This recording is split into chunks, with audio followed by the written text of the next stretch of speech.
ஒரு சிற்பி செதுக்கிய கல் மயில் திடீரென்று உயிர் பெற்று வானத்தில் பறக்க நினைத்தால் எப்படி இருக்கும்? கற்பனை செய்யவே ஆச்சரியமாக இருக்கிறது அல்லவா? அப்படி ஒரு நம்ப முடியாத அற்புதம் நிகழ்ந்ததாகவும், அந்த மயிலை பார்த்த ஒரு மன்னன் கத்திய ஒற்றை வார்த்தை ஒரு ஊரின் பெயராகவே மாறிப்போனதாகவும் ஒரு கதை சொல்லப்படுகிறது. அது என்ன கதை, அந்த ஊர் எது என்பதை தெரிந்து கொள்ள இந்த வீடியோவை இறுதி வரை பாருங்கள். இது வெறும் புராண கதையாக இல்லாமல் கலையின் மீதும் கடவுள் மீதும் வைக்கப்படும் அசைக்க முடியாத நம்பிக்கையின் வடிவமாகவே பார்க்கப்படுகிறது.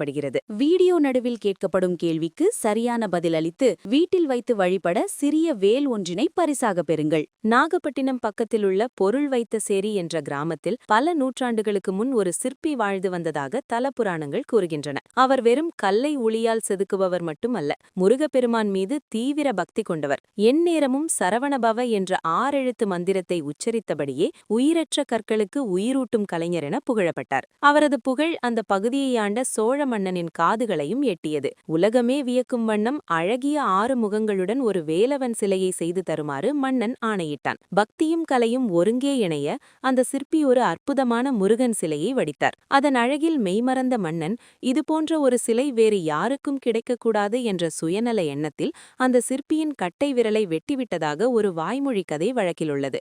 இந்த சிலைதான் இன்று சிக்கல் சிங்கார வேலவர் கோவிலில் இருப்பதாக நம்பப்படுகிறது. கட்டை விரலை இழந்தாலும் அந்த சிற்பியின் முருக பக்தியும் கலையார்வமும் துளிக்கூட குறையவில்லை. தன் கலையை இழக்க மனமில்லாமல் அவர் பக்கத்து கிராமத்திற்கு சென்று மீண்டும் ஒரு முருகன் சிலையை வடிக்கத் தொடங்கினார். இந்த முறை முன்பை விட அதிக வைராகியத்துடனும் பக்தியுடனும் உழைத்து ஒரு உன்னதமான முருகன் சிலையை உருவாக்கினார். சிலை முடியும் தருவாயில் யாருமே எதிர்பாராத ஒரு அற்புதம் நிகழ்ந்ததாக எட்டுக்குடியின் தலப்புராணம் கூறுகிறது. அந்த சிலையின் திருமேனியிலிருந்து வெப்பமும் வியர்வையும் வெளிப்படத் தொடங்கியுள்ளது. சிற்பி அந்த மயிலின் கண்களை திறந்த அந்த நொடியில் கல்மயிலுக்கு உயிர் வந்து விண்ணில் சிறகடித்து பறக்க முயற்சித்தது. இந்த காட்சியை கண்ட மக்கள் அதிர்ச்சியில் உறைந்து போய் நின்றனர். சரியாக அந்த நேரத்தில் அந்த பகுதியை ஆண்டு வந்த குறுநில மன்னனான முத்தரசன் இந்த அதிசயத்தை காண அங்கே வந்தான். கல்மயில் உயிருடன் பறக்க எத்தனிப்படை கண்ட அவன் தன் காவலர்களை நோக்கி எட்டிப்பிடி என்று உரக்க கத்தினான். மன்னனின் அந்த உத்தரவு காதில் விழுந்ததும் அந்த மயில் கண் பறக்கும் முயற்சியை கைவிட்டு மீண்டும் அங்கேயே சிலையாக நிலைத்து நின்றது.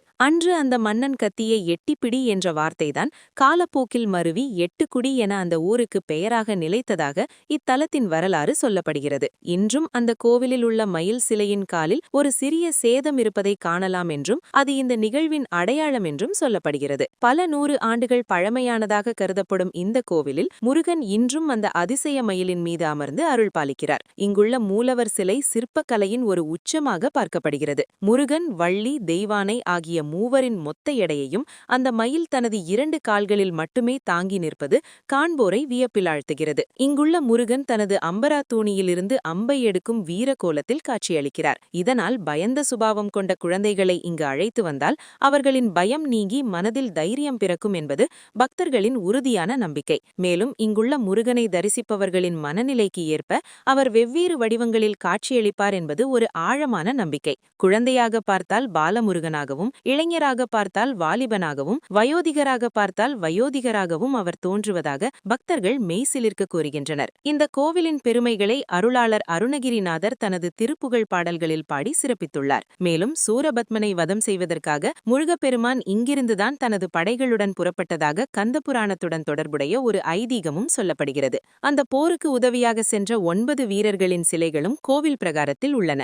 அந்த மாபெரும் சிற்பி சிக்கல் எட்டுக்குடி தொடர்ந்து தனது 3வது படைப்பாக எண்கண் தலத்திலும் ஒரு முருகன் சிலையை வடித்ததாக ஒரு கதையுண்டு.